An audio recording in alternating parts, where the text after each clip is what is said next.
Olá, turma! Tudo bem com vocês? Eu sou a professora Cíntia, professora de História. Hoje irei desenvolver com vocês a aula número 2 do 7º ano.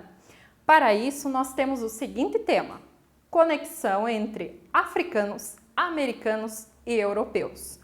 Para a aula de hoje, nós temos os objetivos a serem atingidos. São eles: identificar como se estabeleceram as conexões entre as sociedades na Idade Antiga, relacionar as cruzadas com as conexões entre as sociedades na Idade Média, reconhecer as características comerciais oriundas das grandes navegações na Idade Moderna e relacionar a globalização atual com as grandes navegações. Antes de mais nada, já separa lá caderno, lápis, caneta e borracha, além do seu livro didático que é seu amigão nesse momento do estudo. Faz anotações de todas as informações importantes para você e alguma dúvida que ao longo desta aula surgir, para que depois você pergunte para o seu professor, ok? Então vamos iniciar. Como que ocorreu a relação entre africanos, americanos e europeus ao longo da história? Será que só agora esses povos se relacionam comercialmente, por exemplo? Ou já tinha essa relação comercial há muito tempo? Vamos entender? Por exemplo, coloquei para vocês a imagem de dois deuses importantes. Nós temos Zeus para os gregos, Júpiter para os romanos. E ao lado nós temos Ra, que é o principal deus dos egípcios. Zeus, então, é o deus dos deuses e dos homens, o principal deus do Olimpo para os gregos. Já Amon-Ra é o deus supremo da mitologia egípcia, representa o sol. Será que eles têm certa semelhança? O Zezinho tá certo nisso? Esse Deus superior com essa luz toda, esse comando sobre a terra, até inclusive os egípcios consideravam-se o rebanho de Ra. E Zeus com todo esse poder, essa fúria, né? Então, de certa forma, um vai buscar característica no outro. Eles têm relações ali, romanos, gregos e também egípcios, que estão exemplificados aqui como religiões politeístas, ou seja, que acreditam em vários deuses. Mas essas relações, essas características, elas vão se repetir em outros grupos, até que determinado grupo, que a gente estudou ano passado, os hebreus, tornaram-se o primeiro grupo, a primeira civilização a ser monoteísta. Dali em diante, até os romanos, mais tarde com o cristianismo, passaram a ser monoteístas. Então percebam essas relações, essa aculturação entre os povos. Vamos lá. Europeus, africanos e asiáticos na antiguidade. Os europeus, no caso, os gregos, tiveram acesso aos saberes e técnicas dos africanos, no caso, os egípcios. Inclusive, os primeiros filósofos e matemáticos gregos obtiveram seus conhecimentos dos estudos dos egípcios.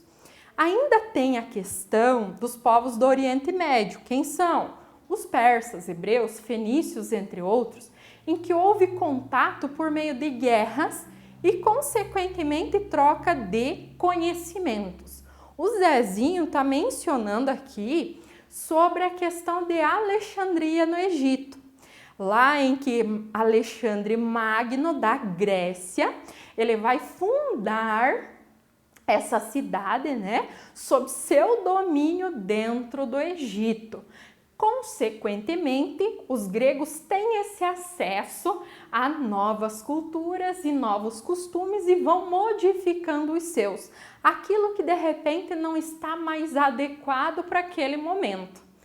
Na Idade Média, Coloquei para vocês aqui a imagem das cruzadas.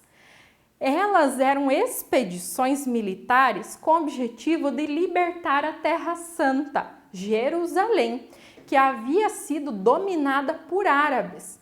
E ela foi organizada pela Igreja Católica. Foi o Papa que convocou as cruzadas. Cruzadas, por quê? Porque percebam que nos cavalos e mesmo nos guerreiros tinham cruzes em vermelho neles, por isso os cruzados de cruz. Então, europeus, africanos e asiáticos se relacionaram na Idade Média como? Com as cruzadas, os europeus eles saem do seu continente e vão partir para territórios da Ásia e da África. E aí estabelecem conexões baseadas principalmente em relações comerciais. Eu vendo o meu produto, compro o seu produto, a questão das especiarias, tapetes, tecidos. Nesse campo tem a questão da rota da seda, comércio de especiarias, cerâmicas, entre outros produtos. Também há uma transmissão de conhecimentos e técnicas entre esses povos. O início do capitalismo, essa ideia do lucro, da propriedade privada, se dá inicialmente por esse comércio entre a Europa e a Ásia. Já na Idade Moderna, percebam que nós estamos caminhando conforme os períodos da divisão tradicional da história. O que aconteceu? Foi por meio das grandes navegações que o velho mundo passa a ter contato com o novo mundo. Coloquei para vocês até a questão das caravelas, que é um dos principais instrumentos utilizados pelos navegadores para chegar em novos territórios. Então, europeus, africanos e agora americanos, na Idade Média, eles têm essas relações, principalmente devido às grandes navegações, em que os europeus, eles tinham por objetivo encontrar um novo caminho para chegar às Índias, que lá estava acontecendo um comércio de especiarias, tá? E estava rendendo muitos lucros para as duas cidades que controlavam, Gênova e Veneza. Sem contar que, na época, havia uma necessidade muito grande de encontrar ouro em novos territórios, porque as jazidas de ouro lá da Europa já tinham se esvaziado. Então, por isso, a busca por novos territórios. Por meio dessas viagens, eles acabaram por conquistar o novo mundo e passaram a explorá-lo. Como diz o Zezinho, e essa exploração foi baseada no comércio, mas também na violência.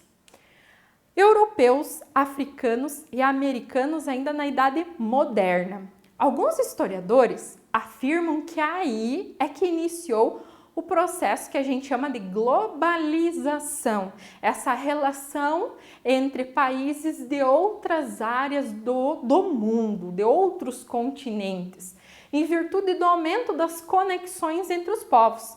Então, europeus colonizam o Novo Mundo e da América eles extraem suas riquezas.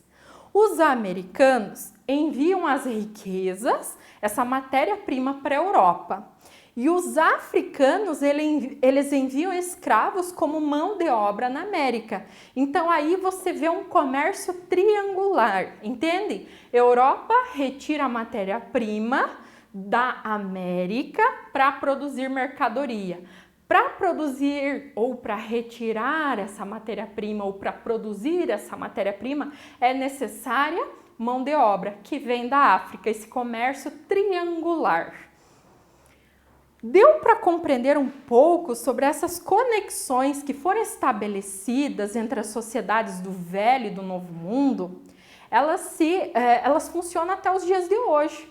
por meio do comércio, principalmente, mas das comunicações, questão da internet, e da tecnologia, né? Nós sabemos o que está acontecendo quase que instantaneamente lá no Japão, nos Estados Unidos, na China, e eles sabem o que está acontecendo aqui. A internet nos aproximou muito do que estava muito longe, mas também nos afastou de quem estava muito perto, não é? Só uma coisinha para vocês pensarem. Conforme o dicionário, globalização, então, é o processo que ocasionou uma integração ou ligação estreita entre as economias e também os mercados em diferentes países, resultando na quebra de fronteiras entre elas. Para eu comprar um produto vindo da China é muito mais fácil hoje, né? Antes era mais complicado, mas ainda acontecia, demorava um pouco mais por meio das navegações. Mas hoje vocês sabem que é muito mais tranquilo. A internet, a tecnologia em si nos ajudou muito. Agora a gente vai para a atividade.